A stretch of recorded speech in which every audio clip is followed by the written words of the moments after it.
Hi everyone, in this video we're going to go over Life Plan Part 3. So in the instructions it says to begin do the following. You open up your Life Plan _ your name document that you started in Lesson 1 and you added to in Lesson 4, and you're going to click Sheet 3 tab at the bottom of the document to open up a new sheet. Use the new sheet to complete this assignment. And in this assignment we're going to be doing exercise 3.3 Part C number 29 and number 30. So here is my Life Plan _ Cindy Goodwill, and I clicked down here on the plus and opened up a new sheet, and I can rename that sheet. We can call this Part 3. There we go.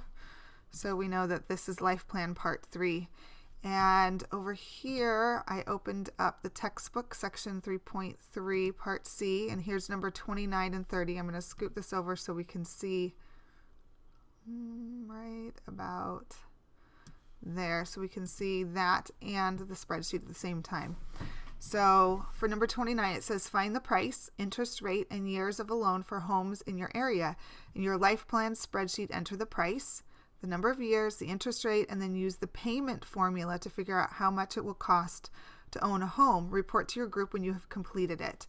So this is Brother Baird talked about the payment formula in his video, and he went over in detail how to do this. So we're going to set it up the same way that he did.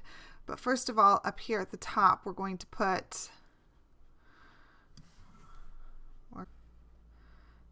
oh, there we go, merge cells. We're going to merge those together, and we're going to call this exercise 3.3 Part C, number 29 and number 30. So that way we know what this is about. And then down here we're going to put number 29.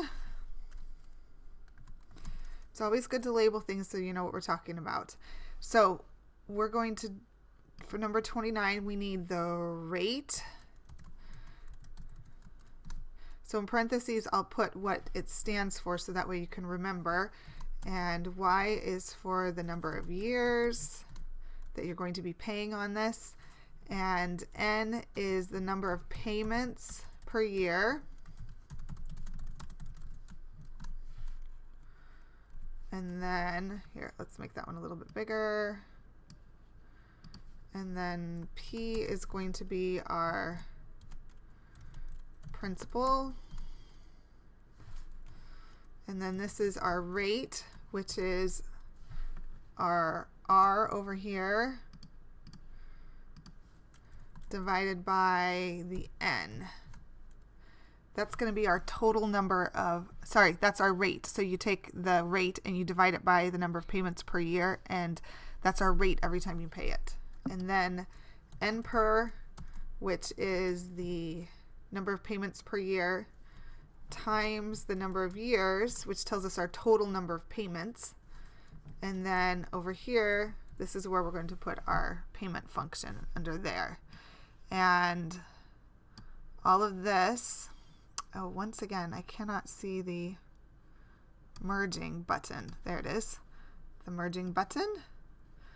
And all of this is going to be for a house in Rochester, and we're not including taxes. So we're going to figure out how much we would pay each month if we bought a house in Rochester, not including taxes. So this will be our monthly payment, not including taxes.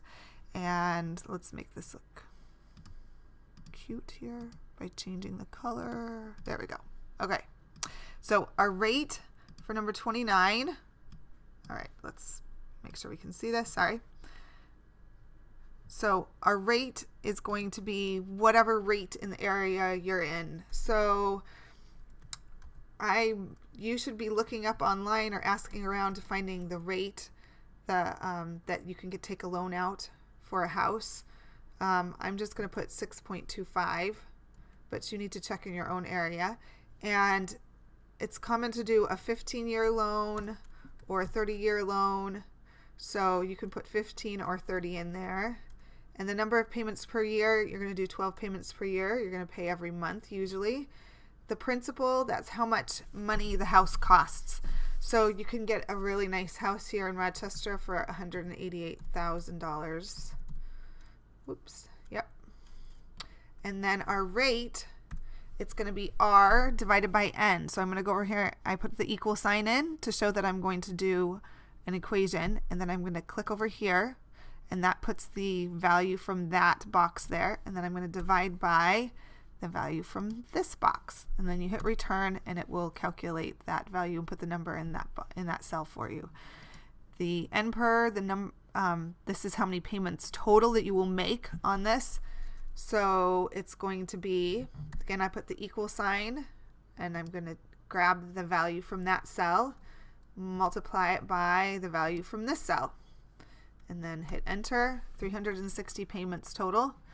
And now's the fun part. We're going to do, here, I'm going to move this over so we have a little bit more room. We're going to do the payment function here. You come up here and you click on FX, and I'll give you some formulas to choose from, and you can see I just recently used the payment function. So I'm going to click on that, click insert function. You can also just type in PMT and the parentheses.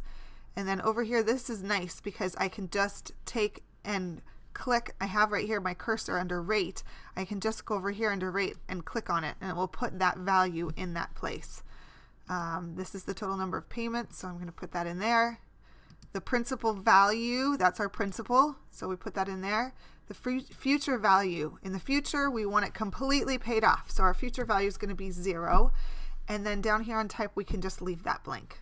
And then we hit return, and this tells us that we're going to pay $1,157.55 per month, not including taxes. So this kind of gives you an idea of what you're going to pay, and then you have to add taxes onto that, and that will tell you how much you will pay every month to own a house that's $188,000, okay, at 6% interest. Now, one of the nice things about this is you say, okay, let's see, what happens if I want to pay it off in 15 years? So you put 15 in there, hit return, and notice this value changes.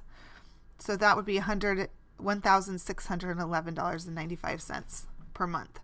And let's say, oh, we found an awesome interest rate. Let's say we got it at 4%. Wow, look, that totally changes your payment per month.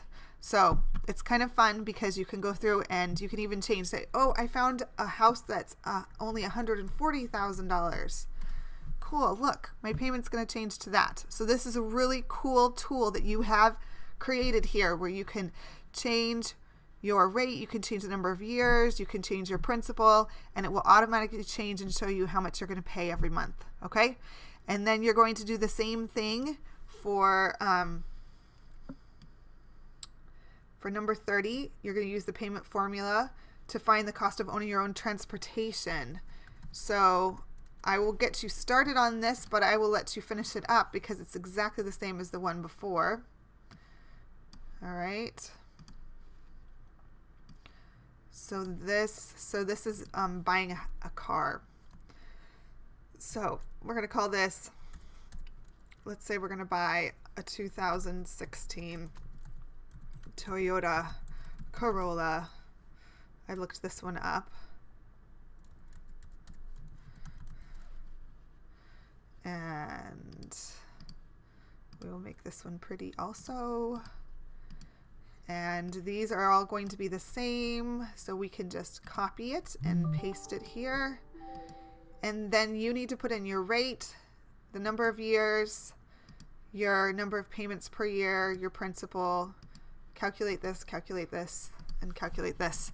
And you should be good. So I'm just going to leave it there for you. I did the first one. Well, I showed you how to do the first one. Remember the rate you need to find in your area, what the rate would be, and the cost of the house. You need to figure that out, how much a house would cost in your area. And the same thing down here, to buy a car, you need to figure out what percentage rate you would be charged if you bought a car and how much a car would cost to figure out the payment at the end. If you have any questions, please let me know and have fun with this. I hope you enjoy this assignment.